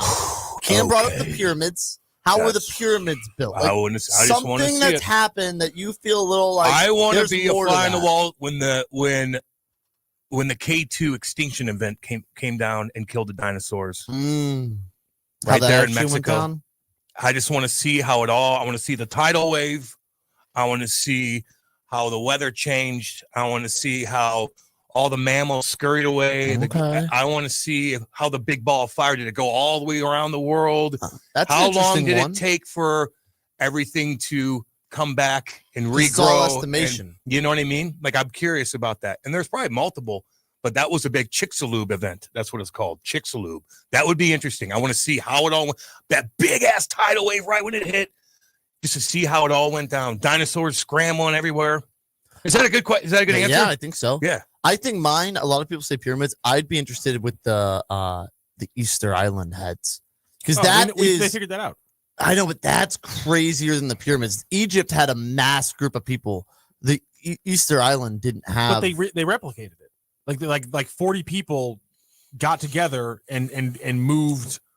Did they? Moved the same size pillar from one side of the island to the other one using the. Yeah, they figured out how they did a pulley and levee. No, it's not. It's not. It's they tied like 8 ropes to the top. And then dragged it. It's 2 ropes to each side. Yeah. And no. It's just you pull up on one side and then you let it go down. And then you just rock it back and forth, and you literally just take it all on the island by just rocking it back and forth. So literally, like 40 humans got together and redid it. That's and crazy. So we know how humans of a small group can move that big pieces of stone as big as the Easter Island heads. Like, we have replicated that one. What about Stonehenge? All over. That one's a great one because it's probably because the Stonehenge blocks are actually bigger than any of the blocks used to build the pyramids. So and they're older. And they're old. They're pretty old. I think they're a little bit older. So the pyramid blocks are 5,000 to 7,000 years old. Stonehenge is a little bit older. Like I think you guys are right, like 8 to 10. So it's got to be some kind of druidic, shamanistic, religious thing, I think. But how they moved them there and how they stacked them, I still want to see that it. one's a lot crazier to me. I still want to see because even because the pyramids make sense. Like pyramids, like wider base, smaller top. It's why there's pyramids across the planet. It's the easiest shape to build in. That's why every civilization builds in pyramids. Nope, it's the easiest shape to build. No. I know. Saying it's weird that it was like that across everywhere. Yeah, they just knew. Yeah. Even that's why it's not weird. The Aztecs and all. That's why it's not weird. Is because it's the easiest shape to build. Where'd they get dragons from? Ooh. Why did they always talk about dragons all the time? Well, maybe because they were real. Do you think that Some kind of dinosaur was exactly what I was thinking? Probably. You dig up a freaking T-Rex head. What does that look like to you? A freaking dragon. The issue with that is that there aren't. That's my knowledge. Especially I in don't China. think there's dinosaur fossils in every place that culturally developed dragons. And see, dragons are an interesting cultural phenomenon. Isn't it weird? Because they're across so many things, but they're different every time. So there are differences in almost every like mythological definition of what it is or why it's there, where it stays. And so I think it's probably connected to some kind of dinosaur. It's interesting. Yeah, I would say that too. You know what else would be kind of cool to see? What's that? Like Constantinople getting taken over. Like how things actually went down then. I just want to see, yeah. And they could lay it all out what they did, but I just want to see it in action, how they go. They build up all their stuff. They're digging tunnels underneath. Everybody's scrambling in there. I just want to see how they did it. And that kind of stuff. Some badass wars, just to sit back like an eagle and just watch them go at it. I don't know. I'd be curious what things like that we think are like pretty true, pretty factual that actually didn't happen that way. Like somebody just kind of wrote it down. It was like, this is what happened. This is morbid. They kind of. Well, that's pretty much everything prior to. That's what I'm saying. Like I'm trying to think when we started getting like people writing stuff about like that we're actually like watching it happen. Like I feel like we didn't start getting. We got chroniclers who would do it like 30, 40 to 300 years afterwards, pretty much until like about 1,000, 1,500 years. Is this weird? Saying, like even like Roman stuff, I bet there was a lot of things where people were like, this is what happened. I'd like to go see a gladiator show. The problem with a lot of Roman history is that a lot of Roman history is people writing 300 years after the fact, basing their writings off someone who did write in the moment. Yeah. But the writings in the moment have been lost to history, but we have the writings from 300 years later that are based off the writings in the moment. But I'm saying, what if the guy that was writing in the moment was lying? Like, what if he was just like, I don't want this to be if people or this is my version of what happened. Yes, it's your version. Yeah, that's why history is written by the victors is a prescient. Yeah, exactly. Quote. For me, the big one because this is what do you think? This is the one thing that we have humanity. We have all the facts around it, but we can't. There's no conclusion from the facts, and that's when Bronze Age civilization collapsed in the Mediterranean because of the coming of the sea peoples. And the problem is after decades of studying, the most people have that's the furthest we've gotten over who caused the Bronze Age civilizations to all collapse is literally just a group that is known as quote unquote the sea peoples. We don't know where they came from. We don't know who they were. We don't know why they did what they did. There's a couple big theories. Most of them are based around literal tin production getting screwed with, because to make bronze you need is it iron and tin to make bronze? It might be iron and tin. I know tin's one of the necessary ingredients, but tin is actually one of the rarest metals on Earth. There's only like 4 or 5 places, specifically in Europe, where tin can be found. One of them was in Britain, and so think about this. We're talking about 2,000 years, like we're talking about like 2,500 BC, and people in the Mediterranean were sailing up to Britain to trade for tin. And so like when you think and eventually somehow that gets cracked. I think one of the only other places where tin is in abundance is on the island of Cyprus. So obviously that becomes like it was like a hub. It was its own kingdom. It falls, and slowly the kingdoms in Assyria fall. The kingdom in Egypt fell. Everything in the Mediterranean pretty much crumbles from these huge civilizations, crumbles into nothing and has to be rebuilt almost from scratch. And we don't know the actual reasons why. Interesting. God almighty. Now, what if I asked the same question, but like for a sports moment that you were either like too young for, not really alive for, that you could have attended? I mean, 80s, of course. I was going to say the Miracle on Ice. That would be mine, the Miracle on Ice. I'm not into anything. You wouldn't want to be alive and go to the Miracle on Ice? It's not Wilt's 100-point game. Sure. Will, it's a 100-point game? Sure. But I'd rather go back in time and see gladiators fight. That's true. And just see how they went down. Would you? Yes. You'd be okay with just like watching somebody who's unarmed get ripped apart by a lion? I also would like to be a bird's eye view and see how the Titanic went down. And I don't know. Am I morbid? A little bit. You're definitely morbid. We know this. We've established. What about like the 1770s, like seeing how like America was actually built? Yes. Walk around little towns and go to little. I'd much rather still do pubs. the 10,000 foot. The only 10,000 foot. The problem with all these things is I don't want to live. I don't want. No, I don't want to be. I don't want to do street view. Yeah, because like, can you imagine how bad everything smelled? It just like crap. years They ago? throw out their piss pots everywhere, dumping it down. No, everything stunk. I'm not doing street view on this. I'd like to see how they made a cathedral, like a time lapse of it. Just like you go to cathedrals back. You in can the go day. to Spain right now and watch them take 30 years to build one. I know 50. Or the Lisbon earthquake in the 1700s. There's an earthquake that hit. You know my favorite thing. You know listen, I gotta tell you, this. Do you know what I'm talking about? You the scariest know the story, right? Yeah. Oh, the trifecta. Okay, it was a trifecta because the tsunami hit. Tsunami, and then everything. They're lighting candles everywhere because of a religious, and everything burned. Well, and then there was a fire tornado because of the wind. One of my favorite stories. The most horrific thing ever. One of my favorite stories about that tragedy. It's horrible, but. One of my favorite stories about the tragedy. Who are you kidding? So the earthquake happens, and a bunch of religious leaders are like saying this is because God hates us. We've done horrible things. This is bad. Yep. The only part of the city that didn't get leveled by the earthquakes was the street where all the brothels were. So weird. But they're all trapped. The only thing that didn't get destroyed. It's unbelievable. Was the they didn't know prostitutes. what to do, and this huge tsunami came in and crushed everything. And then the fires broke out, and then the wind picked up and made a fire tornado. All in one night. That's why you don't hear about Portugal all anymore. in one night. You know why I know anything about the Lisbon earthquake?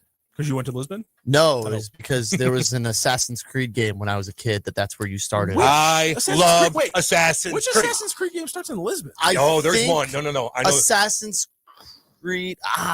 there is one. It might be 2 or 3 where you're in Lisbon and it opens with you running away from the earthquake. Yes, like buildings and the fires. are falling. Yeah. The town's on fire. Assassin's Creed was great, dude. Oh, I'm sorry. yeah. I was This new one's obsessed with supposed it. to be good. I don't know. We'll see. They've been falling off the cliff. Lately. Ubisoft has been falling off the cliff, but I loved Assassin's Creed. The historical element to it. Oh yeah. Oh, just kind of wandering around, checking out everything. God, Very cool. It was so cool. It might not have been Lisbon, but it was an earthquake with fire. Mm-hmm. I thought it was Lisbon. There's plenty of earthquakes Was back it in the day. Assassin's Dude. Creed Revelations? Might have been that. Yeah, I used to love that damn game, man. Yeah, interesting.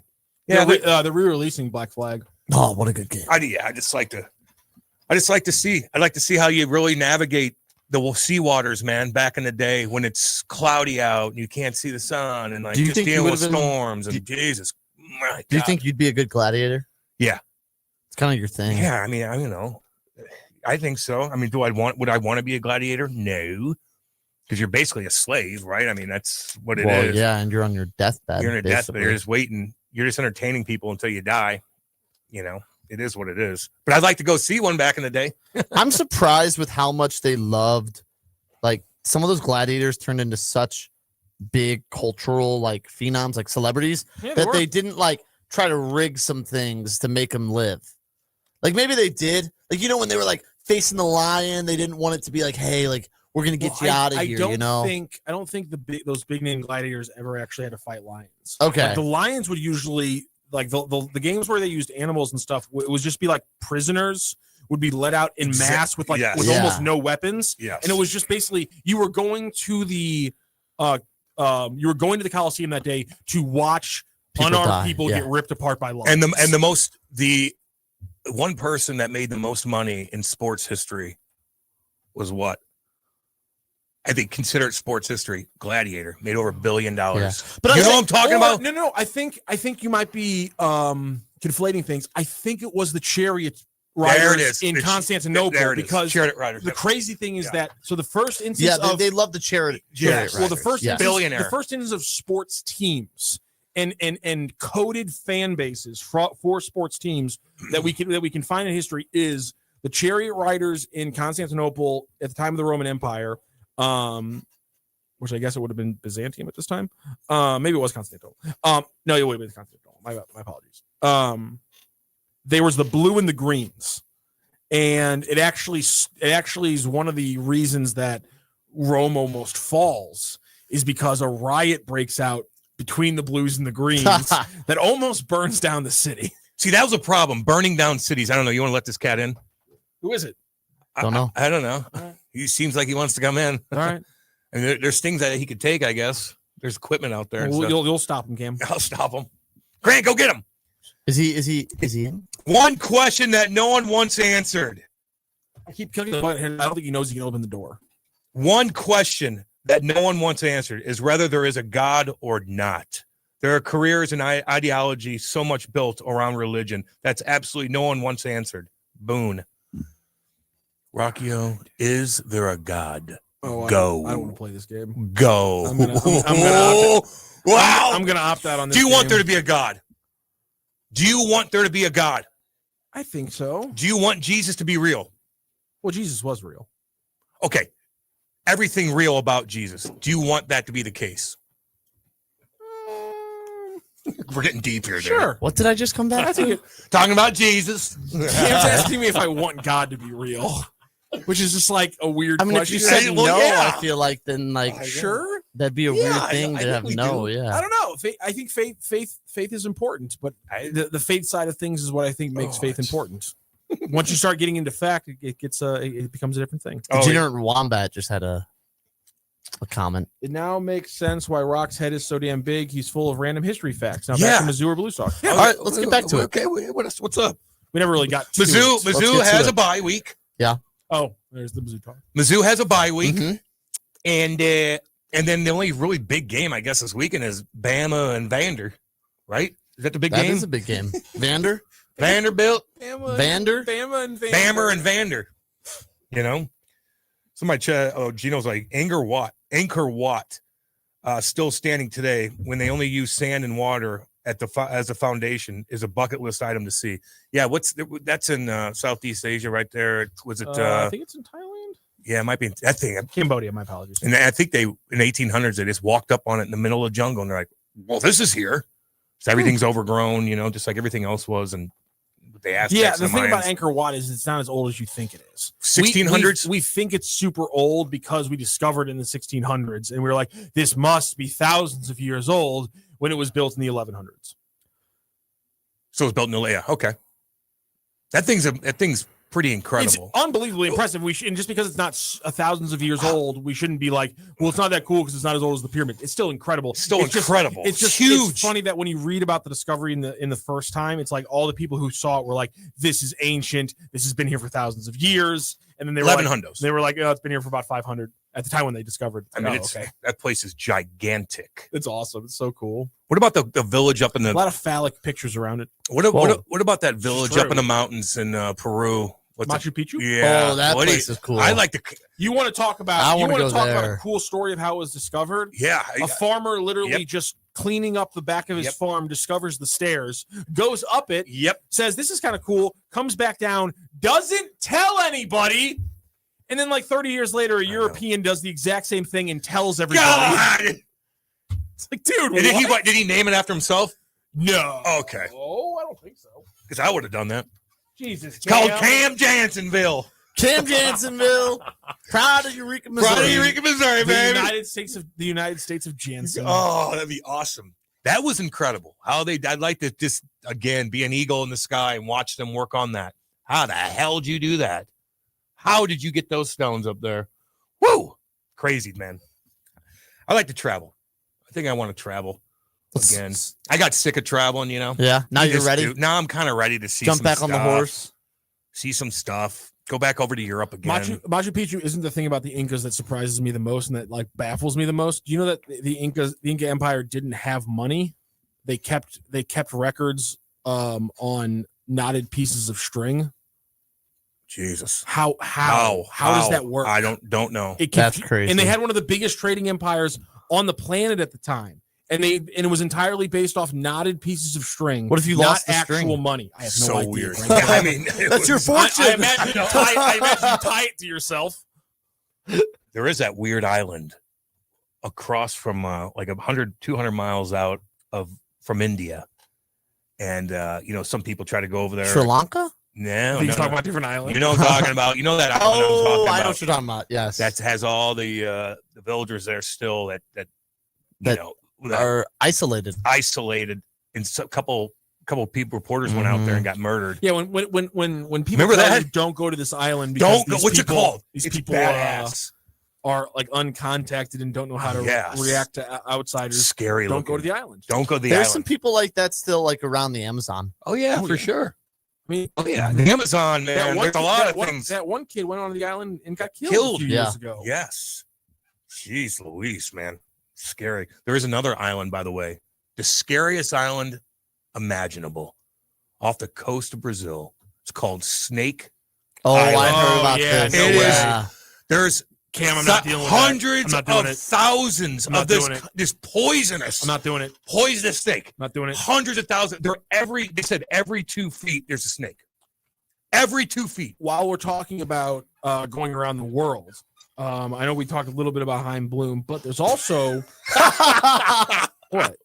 I'm just interested in the segue. Well, it's also crazy. because there's another press conference that's going to be held in St. Louis, which is tomorrow morning. They're holding a press conference at Lambert Airport to make a big announcement. Have you guys seen this? The rumblings around this? What's going on, baby? This has not been confirmed, but the it. rumor right now is that tomorrow down at Lambert, they're going to announce a direct flight from St. Louis to London. Wow. Interesting. That's awesome. Is there a lot of people going to London from St. Louis? I Now guess there will is. be. If you don't got to fly to New York and then go, it makes it a lot easier to just fly and direct. cheaper. Wow. Probably cheaper as well. You get to London, you could bounce right over to France. That's what I'm saying, Then you're in the mix. Then you're in the channel. You're mix. everywhere. Boom, boom, boom, boom, boom. Did you ever go on the underwater tunnel? Kate did. I didn't have time to do it. We were pretty busy, man. Like I didn't. You guys never drove from London to Paris? Kate, you can't drive. Kate and her family did. She went on the train underneath and all that because it was during Christmas time, and I had work to do. We had games, man, and so her family came over and they went there, and then Kate was stuck because they wouldn't let Kate back in England. Oh dear. Because she looks very threatening, of course, and because she's like, well, they're like, well, what are you doing there? You're only staying for 6. Why are you staying for 6? Well, my husband's playing hockey over, and they grilled her for hours. She wasn't happy about that. I mean, I think it's huge. The Lufthansa route to Frankfurt has apparently done bigger numbers than they ever expected it to do. They've now added some Munich flights in there as well, and now to get this direct to London Heathrow.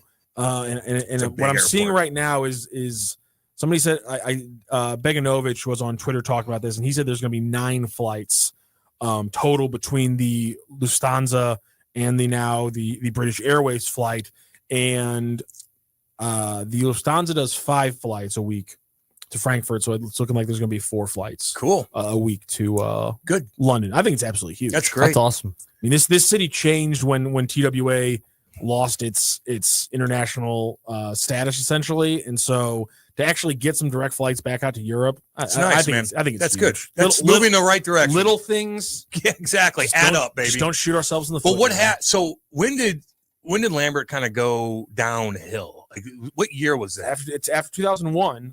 Essentially, what happens is, to the best of my knowledge, 9/11. Everything, a bunch of obviously all these things are across aviation and the industry and the security changed. And the big thing that happened is that because TWA went under, Chicago, I'm not sure which one of the Chicago airports, but one of the airports opened up a bunch of space for American, I think it was. And when that happened, because I think that's who TWA got bought by was American Airlines. I'm blanking on this in my head. But whoever TWA was bought by, the company that bought them, it was American. So American Airlines got a bunch of spots opened at a Chicago airport. That basically means they didn't need to use St. Louis as an overflow. So as soon as they didn't need to use St. Louis as an overflow, they didn't need it was no longer an international. So they cut out all the international stuff. So as soon as St. Louis loses that clout or prestige as an airport, everything started kind of falling apart from there. Yeah. And so, as usual with a lot of things across St. Louis history, who do we blame? Chicago!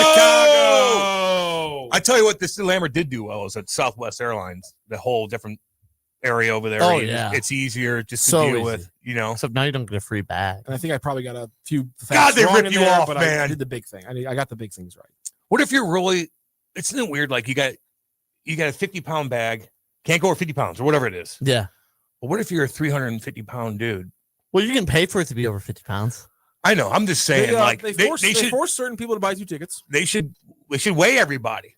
So if I'm not, well, I'd get screwed over more than because they can't. You're opening up a. I'm just telling you, if you think about it, I can't Sometimes have a 50. They ask you to move, but these guys are 400 pounds. I'm just saying. That's a good point. Everything together should be weighed. All my bags and me in front of everybody. In front of somebody said that on a comedy show, and I stole it. But I was kind of thinking they should just weigh you right there. Everything you have, just weigh you. You know, and if you're light, then you don't have to pay extra. They rip you off so much, dude. Oh, it actually just makes Flights you are mad. too It just expensive. makes you mad. I see just horror stories, man. I just see videos on Twitter of just crazy people on these planes, and they got to grab them and hold them down and divert the flight, and crazy. Anybody, even atheists, you would think they would want to go back and be in the Holy Land between 0 and about 50 AD, just to see what really happened and how Christianity survived. That would be cool. Well, what's he looking at? I'm trying to pull a year here. Yeah, 0 to 50 would be kind of wild. It would be wild, dude. Cam, we talked about this also at break. What's your opinion about the Ryder Cup? Embarrassing. About the fans' unruly behavior. I don't know. Rock brought this up yesterday too, where the guy didn't throw it; it was hit. But well, he said that was a very small portion of the problems. He was saying I was trying to throw it at Rory, not his wife. Oh, like that. If I'm Rory, I'm smacking that guy around. But the whole thing was goofy. Those crazy golf fans they're annoying. Mm-hmm. You know what I mean? Even at the Waste Management, where I said it's my buddies. But they're not chirping at golf least. fans are annoying. Cam Janssen. They're annoying. They're annoying at the Waste Management, but at least either they're classy or they're annoying, right? At least at the Waste Management, it's fun. It's not chirping. Like what I heard, and this was a good thing. Rory, like it's just like this. It was a bunch of football and basketball New York fans who then try to become golf fans and have the same energy, and they were just crossing a line. It's just too like much. I saw a video of someone filming Rory, and they called him a slur, a word you can't use anymore. And Rory turned, FA word? Yeah. And Rory turned around and the security guard said, get this guy out. I saw it. And the guy goes, what did I do? And Rory's like, what do you mean, what did you do? Like, idiot. You can't say that. And like, yes, the FU Rory chance, actually, I didn't have that much of a problem with. This is the natural consequence of selling rope hats. Yeah. Yeah, it's a good point. The natural consequence of selling rope But hats. I actually didn't have as much of I thought, like, the Europeans, what they do, why their chants are so funny is because they're clever. They don't cross the line. There you They're go. funny. Yeah, a lot of them. Sometimes they cross the line. But they're clever. If you cross a line and you're clever, I'm okay with it. The FU Rory, I actually didn't have that much of a problem with. It's when he's I didn't getting like that up, either.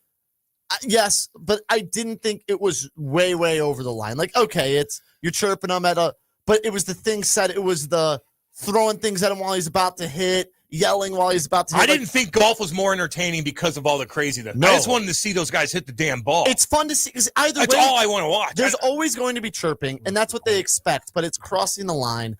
And I didn't have any problem with Rory turning around and telling a guy to shut that up and sticking it to 2 feet. Yeah, that's awesome. Yeah, and then looking back, like sit down. Yeah, I like that, but I just rather watch golf when all that crazy stuff is away. Like I like it just a normal tournament. But that's not what the Ryder Cup I know. is. I didn't like it. I want people at the Blues game to be crazy. I want people in the football games to be crazy. But at golf, I'm like, I don't need that extra stuff. Here's what I should say. Maybe I don't like the FU Rory, but when have you ever seen Johnny Cueto when the Pirates are chanting, the whole stadium's chanting Cueto? Yeah. When they were chanting Rory, like that was fine. But it was then when he's in the middle of swinging. FU Rory, or calling Lowry, making fun of how fat he is, and that type of thing while he's hitting. I just didn't need it, and I don't care about anything. Like nothing really bugs me. It really doesn't, unless you make fun of my puppies. Or they were just embarrassing the United States. Yeah, It was an embarrassment to the U.S. fans because I didn't even like the setup of the Ryder Cup and how they play. It's just confusing. Yeah. Maybe I'm a newbie. I am. I'm a rookie You'll golf. grow to appreciate it. I'm a rookie golf guy. I admit it. If the U.S. would have won, you would have. I just didn't like. I just was just play the guy. Like I don't know. Yeah. Simplify the damn thing. I understand that, but I think that it reinforced every American stereotype that like Europe would have of American fans. No doubt, dude. Every single stereotype there it is. that they have. There's a these reason idiot why there's fans stereotypes. Is what was happening in New York. Are you seeing the news out of Minnesota? What is that? What happened? They have officially signed Kirill Kaprizov to an 8-year extension. Whoa. The money is in, and it has been reported at. Cam, you want to take a guess? Excuse me? You want to take a guess on the AAV on the Kaprizov deal? 16.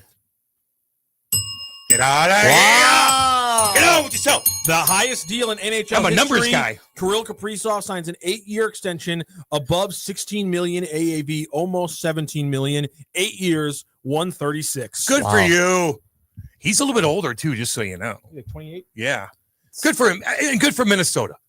You know, they haven't really had a superstar ever, really. I mean, Mikko Koivu. You know, you had a couple guys here and there. Zach Parise, but he was later on in his career. Suter was later. Turned 28 in April. Kaprizov is a legit superstar, and you need these teams to have superstars, and not all your superstars want to go to New York or Florida or blah, blah, blah, blah, blah, blah, blah. So good. That's good for hockey, good for the state of Minnesota. And it's good to see that because I thought he was going to maybe go to Rangers with Shesterkin and Panarin with his Russians like to hang out with Russians. Just so you know, they do.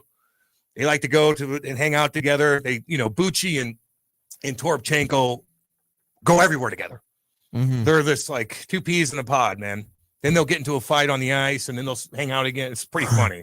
It's pretty funny. Good. Degenerate Wombat said, wasn't there a moron comedian leading those Rory chants? No, that was actually the vice president of the PGA of Americas leading a FU Was it a Rory girl? chant. Yes. She got fired, didn't she? She didn't get fired. She was let go. It was a woman. She wasn't allowed to MC it anymore in the morning. Announce the tea times. Somebody just pointed out that Kaprizov's contract essentially evens out the AAV to the combined total of Thomas and Kyrou. Isn't that awesome? So if Kirill Kaprizov can produce more than both Robert Thomas, who's going to have a 90-point season, and Jordan Kyrou, who's going to have a 70-point season, 80, maybe 80 with 40 goals. So he's going to have to score 70 goals and have I cannot 150. believe that there were people who didn't think the Thomas and Kyrou deals. Now, like, it's unbelievable. People in June were saying they need to trade Jordan Kyrou, and I was because his contract is unbelievable, so good. It's ridiculous. So good. Remember, people were bitching about Colin Parayko's contract. That's he makes 6.5. Here's the thing, man. When Kaprizov is 34. He's going to be making 16. I mean, they're probably, but either way, it's good. An 8-year deal, a $17 million cap hit, and somebody's going to have a $20 million cap hit because you're right. Yes, you're right. He's going in a good direction. Right. He's going to be 36, Rock. If he's that's what I'm saying. What's the no trade clause look like? Is it no movement? Well, here's the thing. They did just pay him more than the previous offer. So maybe they didn't have to do what the Blues do and buy the money in the term with a no trade clause, with a no movement clause, or at least maybe not one full. Maybe they're going to be able to trade him the final 2 years of his deal, and maybe that's the flexibility they get from giving him more money than the original offer. Cam, are those contract talks scary? Like, is it like now when you're getting 136 million bucks? No. Mine were whenever I was hoping to get a one-way contract and I got a two-way. That's what I'm saying. Like, or like, hell yeah. When you're like, well, what if I asked for a little bit more, and then they're like, forget you, we're gonna sign the guy for a little less. I knew where I was. Okay.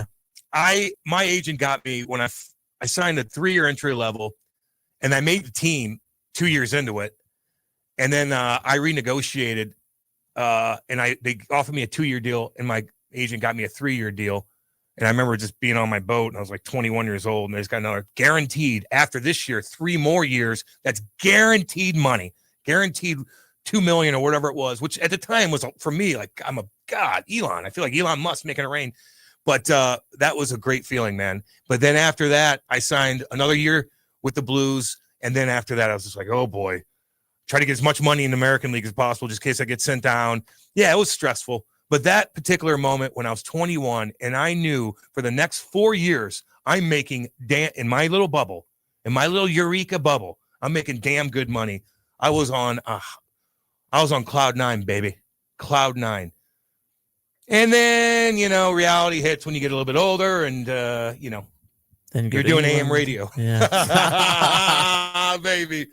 Woo! When did you notice you lost a step? Ooh. And how, and did you notice, did someone tell you? Yeah. I asked you about your role in the league. Was it on film? I was at my fastest. Practice? I was at my fastest my last year in really playing. I was at my best. You know why? Because I was off of bull crap. And I resettled my body. I went over to Nottingham at 199 pounds. I was chiseled. Didn't smoke. Didn't do one drinking. Didn't do anything. I was chiseled. I got drug tested over there. You didn't know if they were going to get drug tested, which they didn't do, but I thought they were going to do it, so I didn't do anything. I was at my best. You weighed 199 pounds? Yeah, and I put on like 18 pounds when I went. I was chiseled. Oh, my God, Cam. If I was like that right now, I'd have no shirt on. Just so no shirt on. Brian McKenna used to do his show shirtless. He was cut up, too. Because he was. Do you wish that while you were in the NHL, you would have taken that approach? Dude, I was busting my ass. Dude, I was working out 5 times a freaking day. I was there beginning of practice. I was working out after practice. I was doing stick handling. I was going boxing afterwards. I was stretching. I was doing this. I was going everything. But I was just partying too hard. That's what I'm saying. So I did it. Yeah. Hell yeah. So were you always in better shape? Hell yeah. In New Jersey than you were in St. Louis because of the factor of your friends being here and stuff? I mean, playing here. I know the party atmosphere in New York is going to be a lot bigger, but you're not the Lou factor. Exactly. The Lou factor. Well, you were way more. I was way more disciplined. So you were always there. in better shape in New Jersey than you were in St. Louis. Yeah, I mean, I don't want to say I wasn't in good shape in St. Louis. I was fighting for 3 minutes. I did what I had to do. I kept up. But yeah, man, like I was getting dragged in all kinds of different. And it's my fault, but yeah, your buddies are at every Tuesday night game we're going. We're going out. I know. Wednesday night game we're going out. Pat's talked about that. David Freese has talked about it. Oh yeah. People think that playing in your hometown makes everything easier, but there's a lot of things that makes harder. It makes it a lot more difficult. It was the best thing that happened to me. Problematic. It was the best thing that happened to me for my career after hockey. Because if I would have played just for Jersey, you guys wouldn't even know who I was. But I was on the scene here for 4 years. Mm-hmm. Doing everything everywhere they asked me to go. On my faces everywhere, in a paper to this to that. I was doing radio every damn day, crazy stuff. So then you retire. At least people know who you are now. What is McDavid going to make on a? Oh boy, Putty Chains, dude. He's going to probably sign a 2-year deal, and then the cap's going to go back up, and then he's going to try to get as much as he can. I think he's just putting the Oilers on notice. Like, hey, what are you guys going to do? Do we need a goalie? Our D are pretty damn good. I don't know what he's doing. I think he's going to stay there for 2 years and sign for probably around that. You want to be Tom Brady? You want to be Sidney Crosby and kind of like spread the pie out a little bit more, or you're going to be Kaprizov. You know what I mean? Now the cap's going up. Don't get me wrong, but did you ever deal with the team building in New Jersey with the Kovalchuk contract? What do you mean? Because it wasn't. I mean, I know the huge one that he wanted to sign got rejected, but wasn't he 17 years? Wasn't he taking up one of the largest cap hits percentage? Like I think so in like the league. Yeah, he was up there. You were on a roster with him, weren't you? God, that was my boy. So I'm saying is like you know what it's like. So what is it like when you do have a team that is good, but it's clear that if maybe one guy wasn't making what he was making, nobody was complaining about that. No one was thinking, if we had $4 million off Ilya, we could have a better defenseman. We could have a better goal. No one was thinking that in the moment. Nobody was thinking that. So do you think people? Do you think the mindset's different in Edmonton, or do you think no one's thinking it? They're thinking it. Really? They just didn't do it. Why do you think? I don't know. What do you think the difference is? I don't remember people complaining about Covey and what he was making, and I was in the mix with the guys, the older guys too. I didn't hear any bitching. Covey was just awesome. You're like, pay the guy. He's in every situation. Like, he's the best player in the world. One of them. Pay him. Like, I don't think anybody complained. This might be a different animal, although the cap is going up. But why? Because McDavid is the best player in the world. Yeah, no. I'm saying Kaprizov. I think people are probably okay, dude. How much more money do you need? You kind of don't you want to win too? But hey, he's a superstar. Gino just he's one of the top 10 guys in the league. You got to pay the guy. If he wants money, you got to pay him. So what about with McDavid? If he asked for a crazy contract, do you think the Oilers locker room would be? They will give him anything he wants. So the Oilers And the locker room would understand it? Yeah. Yeah. But if you're a really good dude, you don't take as much and you spread the wealth out a little bit and you win, like Crosby did. Yeah. Crosby just said, give me 8.7 because it's my number. Weirdo. Absolute weirdo. Dude, yes, he's crazy like that, man. The fact that that's the most he's ever made in the NHL. Isn't it though? I thought it was only 8.7. No, it's the most he's ever made in a singular year because he's OCD about that and he wants it to be 8.7. Do you think there's something with that though? Like, no, I want to have ownership stake in the team. You know, I don't know. I think he eventually got good enough to the point where his agent was like $40 million off the table. If you're signing 8.7, I have to get you something else. We need something else. We could get you 12. You're costing me money being a good dude. 8.7. You're costing me the agent money. Yeah, it's like always 8.7 was like kind of. What if they just gave him a little under the table money like they did with Kawhi? The $20 million. Allegedly did with Kawhi. I'm not getting you. Is he a weirdo? Is he a weirdo? weirdo? Getting us sued by the richest owner in sports. Is he a weirdo? Kawhi? I don't think so. Is he kind of goofy? He's just something like this. He just kind of He's has just very reserved. To this point, Sidney Crosby got into the league in 2005. He played his first 3 years through 07 on a $3.7 million deal. In 2008, he signed a contract. And every year since 2008, Sidney Crosby's average salary has been $8.7 million. That's we're going back to 2008. We're talking 17 years of contracts. When's he going to be done? $8.7 million. Probably.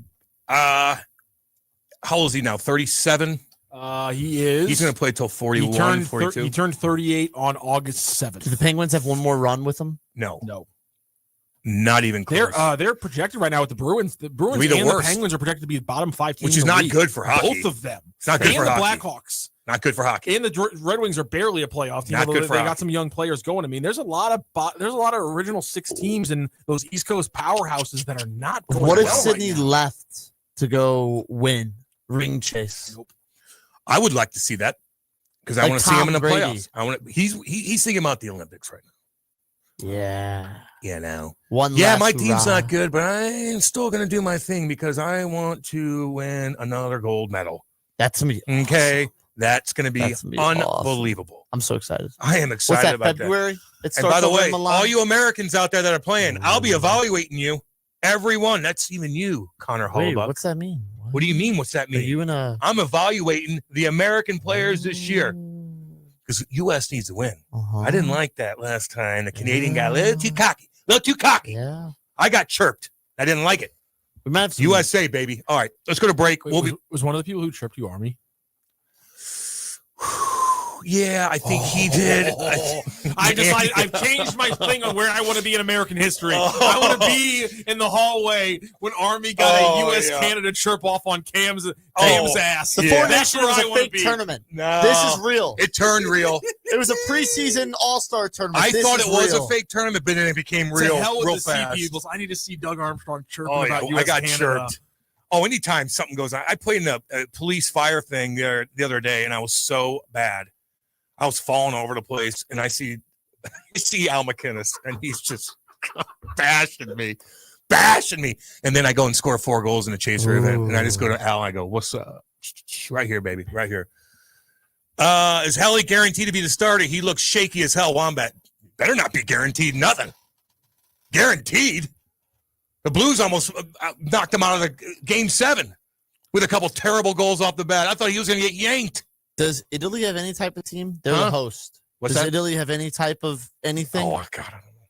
Are there any Italians in the NHL?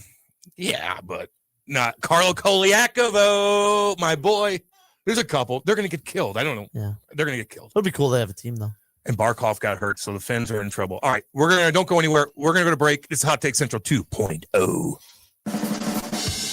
This hour of content on the Lou Information Station is brought to you by Grandpa Pigeons, Johnny Mac's Sporting Goods, and Becky's Carpet and Tile Superstore. Hey, see that, kids? That's the St. Louis Arch, the gateway to the West. The Lou Information Station, where we'll always call it Highway 40 or Highway 40 if you're a boomer. The St. Louis expression? Stream our content 24/7 at louinfo.com. The Lou Information Station. This is Mizzou wide receiver Kevin Coleman Jr. And I'm Mizzou linebacker Josiah Trotter. When we hit the field, we have each other's back. And off the field, we got James Carlton, State Farm covering us. Thanks, fellas. Nothing beats college football season and nothing beats saving money. Just by getting a quote from our office and mentioning Mizzou, we'll make a donation to support Mizzou's will to win push on your behalf. No strings attached. So you're supporting the team just by checking your rates. Doesn't get any easier than that. It's so easy. Check them out online at carltoninsurance.net. MIZZOU. Hot Shots Sports Bar and Grill has a new menu. But don't freak out. Hot Shots favorites are still there, like their famous wings, tacos, burgers, and pizzas. Plus, sure to be new faves, like Big Philly egg rolls, the Bold and Hearty Slugger sandwich, the Buffalo chicken pizza, and 2 new wing sauces, Carolina Gold and Bourbon Glaze. And making a comeback, it's the return of Hot Shots' legendary waffle fries. So now there's even more to love at Hot Shots. Come try out the new menu at Hot Shots Sports Bar and Grill. Find the location nearest you at hotshotsnet.com. LouInfo.com news headlines brought to you by Brown and Crouppen. GetBC.com. This is your LouInfo.com news update. A Belleville woman is charged with murder after a man was found stabbed to death in East St. Louis. Illinois State Police say 38-year-old Michelle Schultz is accused of killing 67-year-old Van T. Perry in his home on Church Lane on September 26th. She was charged with first-degree murder 2 days later. A St. Louis County Council member is accusing a Missouri State Senator of assault following a town hall meeting. Councilwoman Shalonda Webb said Senator Angela Mosley attacked her after an event in Bellefontaine Neighbors. Webb said she may press charges. A new documentary, Route 66, Main Street of America, filmed scenes in St. Louis last night at Chain of Rocks Park on Riverview Drive. The film highlights efforts to revitalize communities along the historic highway from Chicago to Los Angeles. It'll premiere in theaters and on PBS next year. Be on the lookout for black bears. There are over 1,000 of them in Missouri. They can eat up to 20 hours per day as they get ready to hibernate.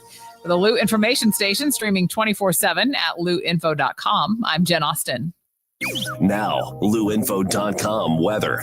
Presented by STL Sports Central. St. Louis sports. Anytime, anywhere.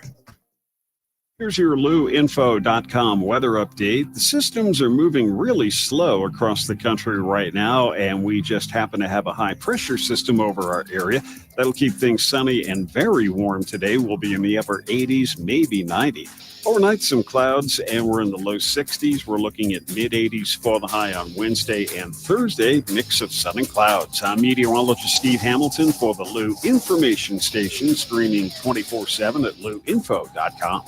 When you're building something new, you need a partner you can count on. I'm Big Toe Media founder Dave Green, and with our company, we didn't want just another bank. We wanted people who understood what we were trying to create and who were there for us every step of the way. That's why we chose Home Bank. From business lending to everyday banking, Home Bank has been much more than a bank. They're the kind of people who answer the phone, know your name, and believe in your vision. And the trust goes both ways.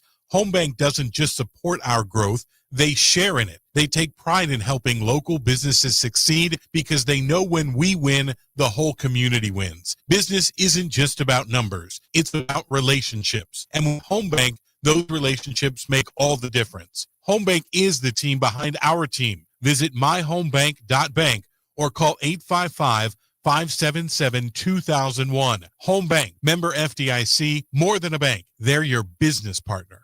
Who needs a vacation? Are you ready for an unforgettable getaway? Start packing your bags because Branson, Missouri, the vacation and entertainment capital of the U.S., is calling your name. For just $99 per person, here's what you get. A full 3-day, 2-night stay in a luxury resort hotel. A delicious full breakfast buffet every morning you're here. And when you call right now, free show tickets worth up to $100. That's right. Free show tickets to an award-winning show on us. You don't have to leave the country for an amazing vacation. You can drive or fly to Branson and have an incredible time. Whether you bring in the whole family or just planning a romantic escape, this trip is built for you. We guarantee you'll love Branson. This is not a timeshare. It's just an unbeatable vacation deal for only $99 per person. You book now, you can use your tickets anytime this year. You don't even need to know your travel dates to lock in the special price. Hurry, because this offer won't last long. Call our Branson vacation experts today. 800-497-7198. 800-497-7198. 800-497-7198. That's 800-497-7198. Back to more of Hot Take Central 2.0 with Cam Janssen and Jimmy the Cat Hayes on the Lou Information Station, streaming 24/7 at louinfo.com. Yeah. 9:53. We're all over the place today, man. I kind of liked our conversation we had today. You know, talking about tragedies, talking about ancient history, talking about hockey. Gino's saying that Hellebuck is reincarnation of Cujo. Best goalie in the regular season, Swiss cheese when the playoffs start. Yeah, he's not good in the playoffs, man, and that is a problem. And he was backed into his net when Connor McDavid scored late in overtime in the Four Nations. The lights were too bright. What I wonder about the comparison is kind of wasn't Cujo's issue is that he would put himself out of position, but then he'd make the special save. And it's just like those kind of like heroics, crazy Dominic Hasek style goaltending things aren't going to get you in like it's going to bite you in the ass eventually. Yeah, unless you're Marty or Dominic Hasek. We're pretty successful. Yeah, but if you're a young goalie coming up, you're like, hey, do what Dominic Hasek did. You don't. No, you can't. You can't be that way. You got to be like Benner, where he's just in the right position and he's tall enough to where you can get from post to post really quick and you can do the splits and he's agile and he's locked in. So what other American goalies could challenge? Ottinger. Just depends on how. Again, I don't know. Hellebuck's going to be in the mix unless he just has a terrible year and he gets hurt. He's going to be in the mix. He's going to be. Their team's going to be pretty damn good, and he's going to be probably solid like he always is. And during the regular season, Aiden Hill's Canadian. But I'm keeping an eye on everybody though. Are they taking the month off, like the Olympic break, like 3 weeks off? Yeah. And there's no All-Star game again? Hell nah. So back-to-back years with no All-Star game? Badass. Yep, it's great. I like that. Yeah, we get a good break in February. Yeah, because everything's condensed. Yeah, man. I'm trying to find. I'm looking at like top. Just went Thatcher Demko goalie wins last night or last year, and they're all Canadian or Russian. They're all damn Canadian. Imagine the Russians were in the mix. That sucks. But I wish all these they guys were. who don't have like crazy sounding names, like Logan Thompson, Canadian. Yeah. Aiden Hill, Canadian. I'm excited for this. I am so excited. Having the NHL players back it was so dumb when the NHL players weren't. Oh my! I am so excited. Okay, so when you look at goalie wins last year, Hellebuck obviously had 47, top of the league. You got then Ottinger was third in the league. He's an American, and then you have to go all the way down to 11th in the league with 29 wins last year and 53 starts for Dustin Wolf. Yeah, Calgary. Young Calgary, yep. And then after that, the next American, based off last year's stats, is I'm seeing Swayman as Joey, an option. Swayman, that's what Wombat wants. Joey DeCord last year had a solid year for the Kraken. Oh my! And then is it Joseph Wool? And then there's Joseph Wool as well, obviously. They got some options. Looking up Jeremy Swayman. Do you know where he's from? What state? Is he from Minnesota? Massachusetts? He's from Alaska. Oh, yeah. Guess where he went to school at? I'm going to go with Maine. Yes. Wow, Rock. Because I could tell him that has to be that's the longest journey ever. Yeah. No, I don't know if he grew up on the East Coast or what, but still from birthplace. Ooh. Swayman's a good call because Alaska doesn't do anything. Swayman's on a bad Boston team now. So it's like how whatever his numbers last year and how much is that? He's on a bad Boston team. That's right. And he only won 22 games last year, and he led the league in goals allowed. So again, bad Boston. It didn't help Cujo when Mike Keenan told him that if you want a new contract, you better earn it right before the elimination game of the playoffs. Oh, jeez. Yeah, you got to suck that up. Yeah. I'm sorry. You know, you're a professional. Like, coach is going to get to you a little bit. Just go play. And I don't know if did Cujo he get lit up in important games in the playoffs early in the 90s? I don't know. You got to do it quick. I remember. Rock. I know there's a couple. I got to do it really quick. 20 seconds. Go. Okay, so his career regular season goals against was 2.79. His playoff goals against was 2.42. So better. Pretty good. That was a collapse in front of him instead. All right, guys. It was pretty bad with St. Louis. His goals against average in St. Louis in the playoffs was 3.12. Okay. All right, guys. Great show today. Thank you. We'll see all you guys tomorrow. Hot Take Central 2.0. The choice of a lawyer is an important decision and should not be based solely on advertisements. Not sure how to get a lawyer after an accident? Call Brown and Crouppen. We'll walk you through it. Worried it'll cost too much? Here's a fact. At Brown and Crouppen, you pay nothing up front, and we never get paid unless you do. When you're our client, you'll have all your questions answered, all for free. Hurt? Get the facts and help you need. Call Brown and Crouppen now. Buddy. What do you say, buddy? Man, life comes at you fast. 1 minute you're cruising home, the next flashing lights in your rear view. And that's when you need backup. With the Legal Buddy app, you can connect to a local attorney in seconds.